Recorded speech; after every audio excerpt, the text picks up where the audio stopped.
What's up? It's me, Haley Jones with the Big Orange Business Podcast, and today, oh my gosh, this is epic, okay? We are with Natalie Havasey, and she is the, say it again, I'm so sorry. It's okay, Public Information Officer. I was going to say Director of Information, which is incorrect. Public Information Officer, and she is all things.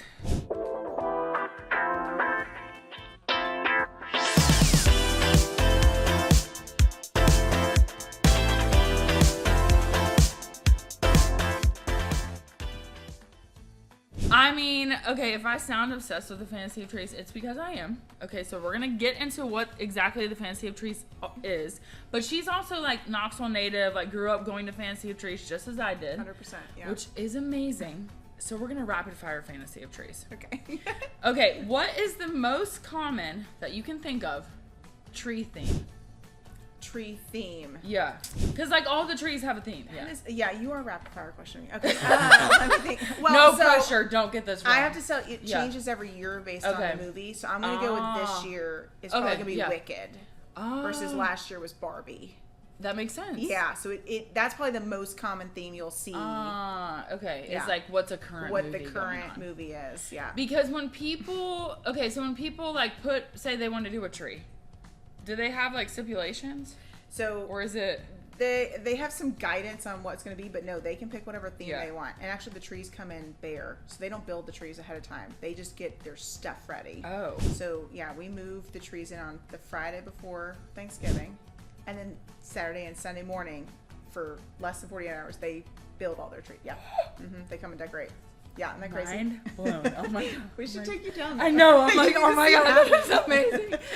Okay, what's the most off the wall theme that you feel comfortable to share? If you're like this, I don't feel comfortable to share because I don't want anyone called out. Right. I understand.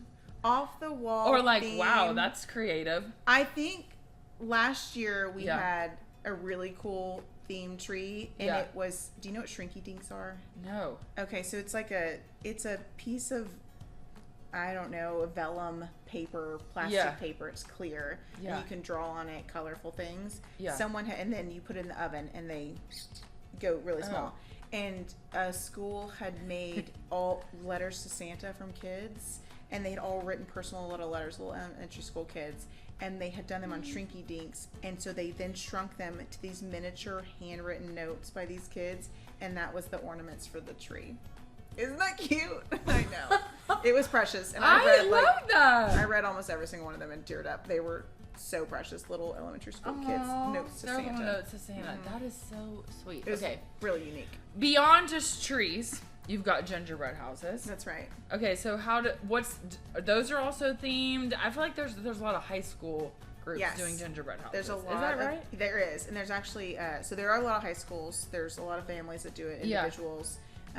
We have Gingerbread Village is what we call it. Yeah. And you can walk through all these, but there is a class at Farragut, which you went to West and I went to Bearden. So, okay. But we'll just leave that there. If this had been available to me or you, I feel like we would have done this. Yes. There's a class where the only thing they do is build gingerbread houses for Fantasy of Trees. Yeah. It started out 10 years ago with the teacher wanted to give Fantasy of Trees gingerbread houses. Yeah. And she bought kits and the kids built them. Yeah. In some sort of home ec adjacent class. Right. And they built them, and then she realized, wait a second, I can teach this further. And so now that is the whole class. They do it fall semester and spring. She saves them and then brings 20-something massive, the good ones, the amazing ones that you see there that have like a chalet and blown candy glass and everything is from that class. And that's what they learn they bake the cookies, they build their own, they design it, they learn how to pipe, they do the most elaborate things, and they learn that in that class. I know, I would have totally taken that class. Oh, 100%. Yeah. Like, but they're incredible. And I would have like maxed out the number of times I could have taken. Right. Every year you're taking that class. I'll get 8 credits for that. Okay, if somebody's like, what is Fantasy of Trees? Give me 3 words that would be like, this is Fantasy of Trees. I'm gonna go with like Winter Wonderland, just full encapsulating Winter Wonderland. Christmas crafts, 100%. Yeah. And then I think general holiday nostalgic and entertainment. I don't know. Yes. That's not one word. But nostalgia. It's all those things. Yeah, it is all those things. It's so cozy. Totally. Because how many people come every year? So our record we had a couple years ago was 65,000, but our average is 60,000 people in 5 days. Right? Yeah. Which, I mean, so, okay, let's talk. We're dropping the rapid fire. Let's get into it. So, Fantasy of Trees started in 1985. Yes. Is that right? 40 years old. Yeah, me too. I mean, just saying. Same. Our whole lives. Our whole lives are the same. They started because of us. Basically. Right, basically. So, like, tell us, like, where did the idea come about? Like, what's kind of the history of Fantasy of Trees? So, there was a volunteer group that worked at the hospital. It was the Children's Auxiliary group. And they decided, let's have a fun, festive fundraiser, and this will be fun. And they started out, and they had 13,000 people that came. There was actually, I mean, that seems like a lot of people for first year. Right. And they decided to give the funds back, all the funds raised to the hospital. And then it just grew from there. And they started renting out the old convention center, Knoxville Convention Center. And then now we've moved to the big one years ago. Right. And it just grew to a crazy amount. And we're going to if we hit 60,000 people this year, which we're hoping we will, right? Yeah. We'll break over 2 million people that have come in 41 years. We are 41st. That's amazing. 2 million people. Which not individual people, but I'm a repeat person. Yeah. But 2 million people. I'm 1,000 of them. That's fine. Okay, so 1985 till now, what are some of the, like, did it just start with trees and then we added gingerbread houses? Like, what's the evolution of, like, the experience of Fantasy of Trees? So it started out as a concept of, let's have a holiday themed thing. We'll have Santa. We'll have trees. I don't know if gingerbread houses were there, but thumbprint ornaments were. They were from the beginning. Yeah. And someone decided to hand cut these wooden ornaments. Yeah. That's the thing that's the biggest staple that's continued for the whole time. Really? And they still hand cut every ornament and hand paint every ornament before the thumbprints go on. Yeah. Every single, there's a whole brigade of these women that do this. Do it. Wow. And then it just, like I said, it grew from there. I'm sure you remember different things when you volunteered and performed. Everything. Yeah. There was. Well, it seems like obviously the trees are kind of the hallmark or whatever. But then, I feel like we up-leveled whenever the gingerbread houses came, which I don't know when that was, but I feel like there was a very clear, like, oh my God, these gingerbread houses are legit. It started pretty early because we have a gentleman that comes every year to photograph them. Okay. And he said he only missed 1 year when he was deployed in Kuwait during the Gulf War. So I know that was 1993 or 4. So it's been a long time. Yes, he has not missed a single year that we've been doing gingerbread houses. So it was really early on. Right. And I feel like another, like, staple of it, this probably sounds so dumb, is the Ferris, was it a Ferris? Yeah, the carousel. Yeah, the carousel is like hallmark. Mm-hmm. Like, we got to do the carousel. Yes. All the time. All the time, yeah. And then, I guess, has Santa always come? Santa's always come, and they've always had some sort of kids' crafts, but we have almost 20 now. Well, I feel like that's a whole section. It is a whole section, yeah. It's like, bring your kid. Yeah. Here's $1 for this one. Here's $1 for this one. And you can have the whole day. Mm-hmm. You do, of, like, crafts, You buy kids' cash, and you just, you go and do endless crafts, it feels like, that you can do, And I do think correct me if I'm wrong, but, like, a recent thing is, like, vendors, like, boutiques and stuff now come. Yeah, so we have retailers. Yeah, there might have been some of that. Yeah. I think there was wrapping paper. I can remember as a kid. There's wrapping paper, and there was definitely, we do Secret Santa. Did you ever do that as a kid? No. We still have it. You go in and you get $5 to $20, whatever your parents want to give you, and you go secret shop with a volunteer, and then you pick out presents for your family, and then they wrap it, and you come out with a present for Christmas Day, ready that your kids got to shop without you, like safely, right there. So that's really fun. But that was there. I'm trying to think of other things. I mean, there's just been so many things through the years. I feel like that. We had, and then we still have, but I know that one's continued because I used to work that as a kid. That's so fun. Mm-hmm. I definitely worked that in middle school. Yeah, so that's been there for quite some time. Isn't that funny? Okay, so how long does it take to plan the Fantasy of Trees? Because in my mind, it's like a whole year. It's close to it. They start in March. We already have We've already been to market this year for next year's trees. Because we have to go to market to purchase all of our trees. Oh. Wait, how do you know how many to purchase? Well, we can only hold 350 trees total. Okay. And so that's big and small? Big and small. Okay. And so there's a limit of how many adopt-a trees, which is what the kids make, that we can take. And then high schools make 4-foot trees, and then the 7-foot. We buy over 100 trees, and that you have to kind of go and be a vendor. We go to market in Atlanta, and we go and say, this is the type of tree we want. These are sturdy. These are a good price, and we say we got them. And so we already have next year's. So it takes a long time to plan, and then they start getting designers in March. Yeah.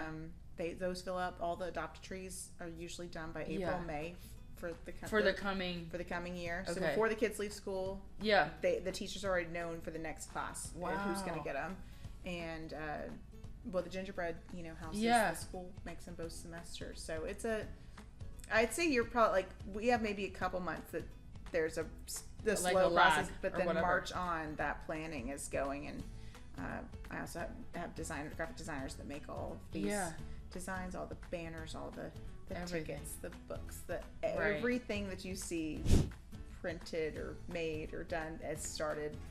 Somewhere around March, April. We're full fledged. By the time we hit, by the time we hit August, September, we're on. Yeah, you're it's happening. Yeah, it's happening. Okay, so if somebody wants to make a tree or have a tree, decorate a tree, whatever I don't know what you say, decorate a tree. Decorate a tree. How do they do that? Yeah, you go to fantasyoftrees.org, and then there's ways to get involved. So you can still volunteer. You can use 4-hour shifts. You can start at age 9 if you're with a parent. And then designer trees, you can find out from there, and they'll open that up somewhere around March, April online. Right. And then you can start to try to sign up then. Now, when you say designer trees, Natalie, okay? You don't have to be a designer, but you do want to bring your A game. I'm just saying. Because the whole purpose of the tree is to raise money. Right. The whole purpose is you want something that's people want this, they're going to pay the dollars for it. Because it's for East Tennessee Children's Hospital, right? Okay, so the trees, basically, you go online and you put your name in. And you get a tree, essentially. Yes, you just sign up. It's just first come, first serve if they want to do a tree. But they also we have these platforms, so you can do not just the tree, but you can say, hey, I want to design one of these platforms. It's almost like a room, and it has mantles, it has all kinds of stuff. They have one last year was. Wait, is this another section? You walk through it. You probably don't realize it. But those are for sale too. So the platforms you walk through with all the different designs, and you might see Santa's chair with a fireplace going and a tree and all the stuff. That is also something you can purchase. That's cool. And then a lot of businesses do that. Counts as a tax write-off. We give you a form, and then we come and deliver it for free on Monday morning, and set it up for you. Yeah. So if you're a business owner and you want to decorate your lobby or entranceway, you don't have to. Just donate to us, and we'll come and set it up.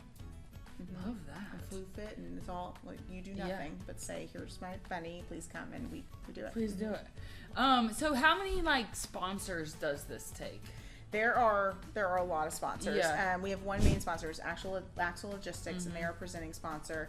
And then we have several main sponsors that sponsor Santa. They sponsor our entertainment on gala night. We have gala sponsors as well, which is the night before. So there are about 20 probably major sponsors that help put us on. Walmart, Home Depot are generous enough to donate us thousands of dollars of items, including gift cards. Yeah. And we do a raffle tree for that. So $5 ticket raffle tree, and you can win. And that's the tree that has this is your Christmas. Yes, basically. When you see it, you're like, oh wow. It's the tree. Yeah. It's toys. It's gift cards. It's a grill. Usually, it's the latest. Whatever it might be. TVs. It's a whole thing. Whatever Walmart would give you, you would go shop tech and fun stuff. There, Home Depot, same thing. Whatever you would do for your home, and they each get a tree and gift cards, and we also deliver that for free if you win. So $5. And how many people do you have delivering stuff? Oh gosh, you're gonna ask me a hard question. I'd say there's probably roughly 20 delivery trucks on Monday morning, and they Yeah, you should come on Sunday night. Sunday night, I'm getting insider The baseball. whole thing is like, oh my gosh, this is amazing. We break it down. Fancy Trees goes up over the course of a few days, but it gets down in 6 hours. What? From 6 p.m. on Sunday night to midnight. We get as many volunteers as we can. Our staff goes, and we hunker down, and we pack everything up into boxes. We foam it. We everything together, and then based on who bought what, it goes on a route. So we line these up to this is going to this zip code, this is going to this, and so you can hold, depending on what the items are, you might hold 6 to 20 trees on a big box truck. So Monday morning, the trucks come, and then in order, these get loaded. This is the A route, the B route, the C route, and they go down, and it gets loaded as it's going to be. You know, the last thing to be delivered is in the front, and the front thing to be delivered. It is insane. The breakdown is impressive. Because also, how do you keep the trees intact?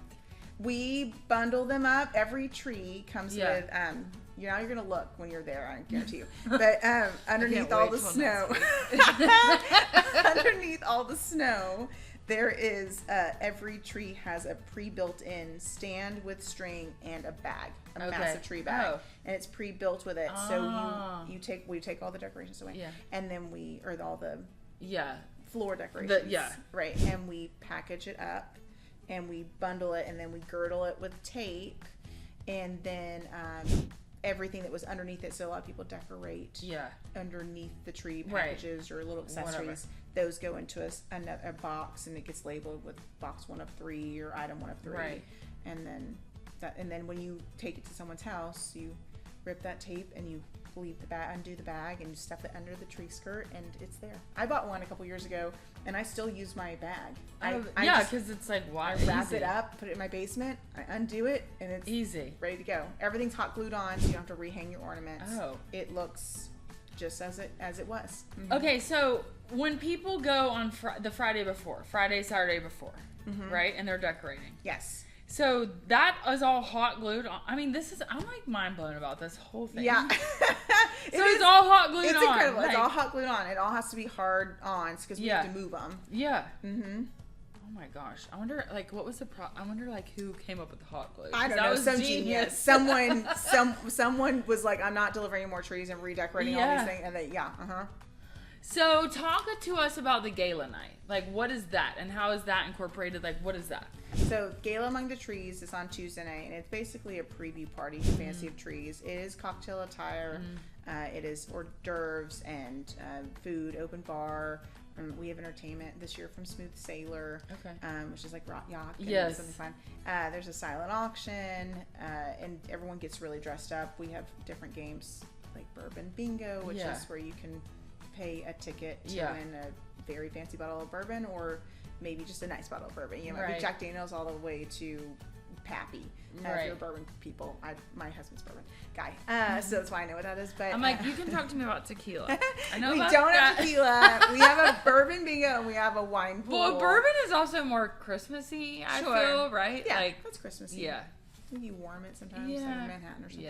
Yeah. But we also have a wine pool, which is a very similar concept, which is pay for a ticket, pull a number, which bottle of wine is that, and then you might get an excellent 100-point bottle of wine that's very rare, or just a nice bottle of wine. There's nothing that's bad. We're not giving away $2 check or something like that. I was gonna say Trader Joe's. No. It's always a nice I'm not bottle above of wine. it, okay? It's always a nice bottle of wine. It's not a box of Franzi or something. Also not above it, but that's fine. Yeah, that's fine. I'm not gonna hate on a Boda box. But it so it's something nice, but it's just more of a upscale. The carousel's on, Santa's there, and so you can bring children. It's kind of the adult. It's more of an adult event. Celebration, right? Yeah, and you get to, like I said, mingle and dress up very nice holiday cocktail attire. And are most attendees people who are the attendees to the gala? Who's the common person there? You know, it's kind of a big range. It's people that really want their tree early, where they don't want to come with their kids because there's less people. Right. We have a lower capacity for that. I believe it's 1,500 people total, so you can tell. Where the other 5 days hold 65,000. Yeah, it's not totally different. The same level. It's 1/10 of. Yeah. So you can easily walk around and mingle. So it's a lot of that. a lot of our sponsors, or just a really fun night out for the holidays, and you want to start that early before you have to go to these other parties. I feel like it's like, let's go. You know, it's the a fun party. And it's really good food, and like I said, open bar. So no, that's awesome. Tickets are sold out to that this year already, so they sell out early. God, we go on sale. Yeah, when did they sell out? So they go on sale usually the last week of October. Okay. And then until we are at capacity. So we sold out last Friday. Oh, wow. So we were, every year kind of moves up a little bit. So then when it comes to like the whole purpose, which I mentioned this, it's to raise money for East Tennessee Children's Hospital. So talk to us a little bit about like that mission.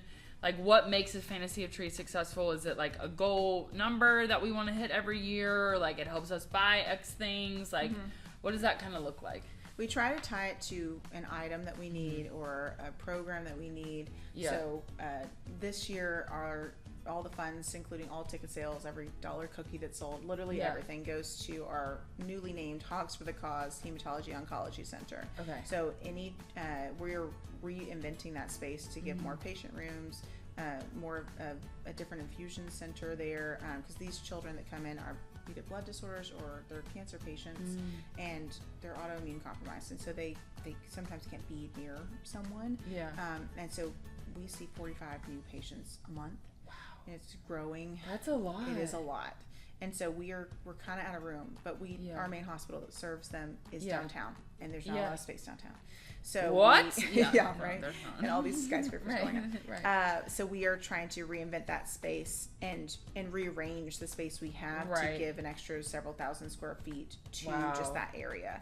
So every dollar is going to go to help serve those patients, so that we can see more patients and faster, and they can receive treatment more frequent. Because if there's a space issue, we just can't schedule them as fast as they need, which means there's delayed care. They're still, on the path for that, but if we could get them in sooner, that would be so much better. Yeah. So this year, say it again, Hogs for the Cause Hematology Oncology Center. Okay. Which is a mouthful. Yeah, but it is a mouthful. We have a very generous donor that is based in Louisiana, called Hogs for the Cause. It's a giant barbecue festival that gets thrown every year. And they give back to pediatric cancer patients. And they have ties to us here in Knoxville. They do a golf tournament here, and they said, we have $1 million. We'd like to give it to you. Wow. Can you, and we're like, we have this project actually. This is perfect. So they've actually started the process already. Because it is going to be more than $1 million. It is going to be more than what we hope to bring in for Fantasy of Trees, which is our goal of $2 million. Yeah, because wasn't like last year 1.9 or something I read, million. and I was like, holy cow. 1.9 million. That's amazing. So it is very expensive to undertake a project like that, and so they help kind of start that process, and then the rest hopefully will come from Fantasy of Trees. Yeah. Wow.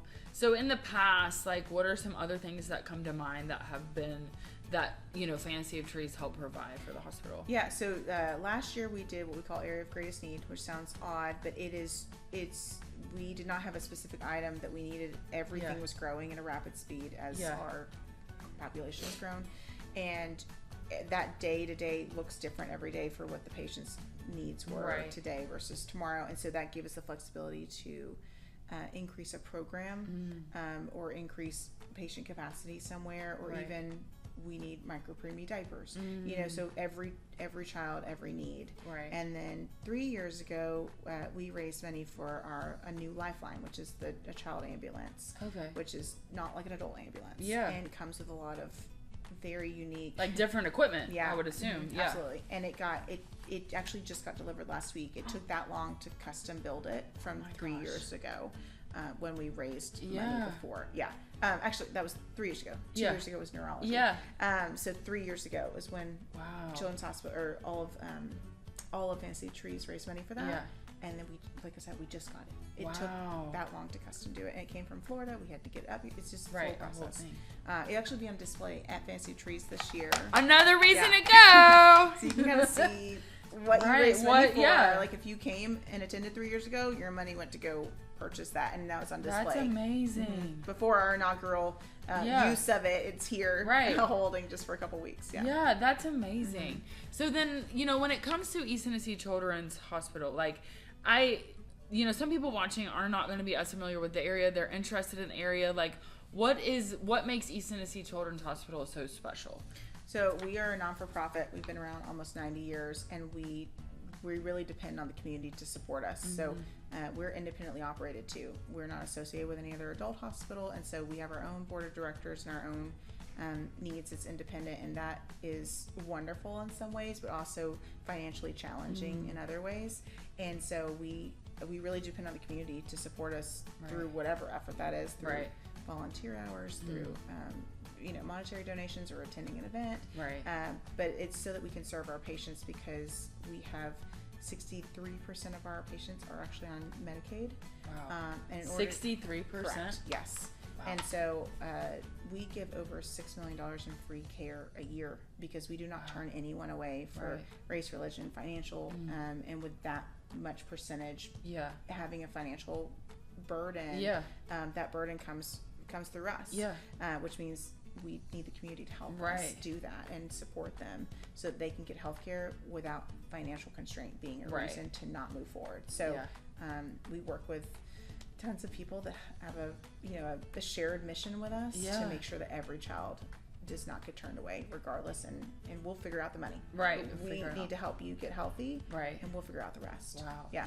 Because I think something that's interesting is that this is not like, and correct me where I'm wrong, obviously, but like East Tennessee Children's Services, urban, rural, and like suburban, like it's all the things. I think like something like 70 counties or something across multiple states. So we have officially, our territory is 18 counties. Okay. But we where do I get 70 from? Well, we actually serve 88 counties in the in the state and through Kentucky, like in the southeast kind of area. Okay. And actually all the way through the state of Tennessee. Okay. So we serve 88 counties. I mean, it is a lot of times there might be a children's hospital. There's only 4 in the state of Tennessee. But there might be a children's hospital that doesn't have the specialties that we do, and so they need to come here. Right. And so we have 35 subspecialists that can serve them, where they might not be able to get that in a rural area where they might get general health care, but then they need to come to us. For more specialized. It's kind of, to me, the hub of like children's health when it comes to like East Tennessee in general, as the name would imply, but I think people don't realize the impact of like the services that this place provides. Oh, absolutely. Pretty major. Yeah, it's a huge deal, I feel like, to have a children's hospital in Knoxville. Yeah. That is kind of crazy. Yeah. It doesn't seem like a city you might have originally started 90 years ago. Maybe now as population has grown. Right. But over 88 years, that does not seem... It's just amazing that we've had it here for so long serving, because your closest would be, Nashville or even Tri-Cities. Just think about that distance, or down to Chattanooga, Atlanta. Where that can be really far. Yeah. Even rural counties driving to us now might be over an hour away, and we're the closest hospital. Right. So it's pretty crazy. Yeah, definitely a pillar for like all things children's health for sure. Are there other events that we should like mention that you guys do to raise money? Or, I mean, obviously the Fantasy of Trees is the hallmark, so I'm just saying that. But are there other things that like we do shout out? A golf tournament in March that you can become a sponsor of, or you can play. Which is also when you need to put your name in the hat for a tree. So when you go golfing, at the same time you need to go to the website and put your name in the hat. We do that. That's our only 2 events that we host. Yeah. But we definitely benefit from third-party things all the time. So if you see, I bet there's hundreds of third-party events all year long that say the funds are going to go support us. But I would just say, get involved with us. I mean, you can donate blankets to us, you can donate items, you can become a volunteer. My husband took a tour here with me after I worked here just for a few months, and we went to the NICU, and he was like, how do you do this job without holding the babies? I'm like, well, they don't let me hold the babies. And he was like, I'm not allowed to do that, but he's like, well, someone does. I'm like, well, we have NICU cuddlers that do, and they volunteer. And he's like, I'm gonna do that. So he did hours to volunteer. You have to do 90 hours of volunteer work to be considered to be trained to be a NICU cuddler. And he now cuddles on Wednesday nights from 9 to midnight, and comes and holds babies that are in need. And so that's how you hold baby. But he and we have a lot of dependent babies that are born dependent on substances, and so they need a lot of care. And right. all of the NICU cuddlers are volunteers. Wow. They put in, like I said, they put in 90 hours. Right. They put in the time to do it. Yeah. Okay, so don't be calling up here, but you know what you need to do. Yeah. You want to hold a baby. Love you got to prove yourself. You got to first. prove prove yourself. But you can volunteer at the gift shop. Yeah. You can volunteer at wayfinding. You can sort things at our warehouse. I mean, you can do all kinds of stuff. Or just, there's so many ways to get involved. And right. we are so grateful because that kind of offsets the financial costs that we need, where people say, I just want to give my time. Right. I want to give items. You'd be surprised if you ever have toiletries, like hotel toiletries or travel toiletries. That's one of the biggest things we run out of all the time. Yeah. Because patients are not always planning to be here, right? The parents. Right. And a lot of times people come in an emergency situation, and they don't have what they need, and they didn't pack that, or they do live an hour plus away. And it's not easy. And so as soon as someone gets here, we have someone that goes and checks in with them and says, hey, could you use anything? And we will find out their size of clothes. We have a clothes closet. We'll go give them fresh, clean clothes. We'll give them all toiletry bags, snack bags. And so we give them hey, you weren't expected to be here. Yeah. Don't leave. Like we got you. Yeah, we got you. We don't want you to have to leave or be stressed. Right. And here's all the things you need, and just let us know if you need anything else. That's amazing. A lot of times donations, they do go to the child a lot, but it also goes to the support system. And if that support system is happy and strong, it literally takes a village. Yeah, it does. And that emotional support that's really the thing that sets Children's Hospital apart, is just the support. That emotional support is very important to us for every member of the family, including the child. Yeah. That's amazing. Okay, so if people want to get involved with, to volunteer at the hospital, support the hospital, what's the best way for them to do that? Go to the website? Yeah, I tell people go to etch.com/connect. Okay. And every way you could possibly get involved with us is there. Got it. Yeah. And then for Fantasy of Trees, this year, it's the 26th through the 30th, right? Correct. 2025. You can get your tickets there when you go. You can get your tickets online too. You get your tickets online. Adults are $10, kids are $5, seniors are $8. And I'm telling you, that's the best dollars for an activity. Do you not think, for $10? Yeah, it's great. And kids 3 and under are free. Come on. So you can buy family 4-packs for $30 online or at the door. The price doesn't change if you wait, but you can get those ahead of time and walk in, and you can buy your raffle tree tickets online beforehand too. Love it. And then you can still sign up to volunteer. Go to the website, right? fantasyoftrees.org. Awesome. And if you have never been to the Fantasy of Trees, on behalf of both of us, I just want to apologize for you. No, I'm just kidding. But I am saying you should go, because it is magical, and it is for a great cause, and it is probably one of the best ways to, I think, kick off the holidays. That's how I start my holidays. Yeah. Christmas cannot it's come official. until Thanksgiving and Fantasy Trees comes. Right. And it is a whole family thing. There's stuff for the kids. There's stuff for everybody.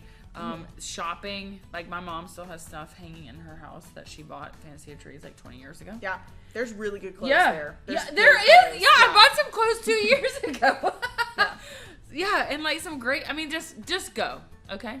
Thank you so much. Thank you. Is there anything that we haven't covered that you're we got to talk about this? Gosh, I don't know. We feel like we talked about all of it. I think, I know. I just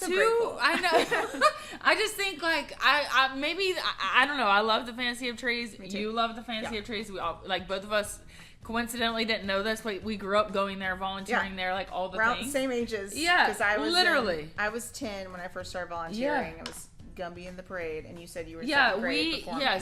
Second grade, my dance company. I'm not saying I was a dancer, like I said, but I was up there. Second grade, you were cute. Everybody was smiling at you. I don't know, but anyway, so it's just a great event, but also it's for a awesome cause. So thank you so much. Thank you. Yes. All right. We'll see you guys next time. Bye. Bye.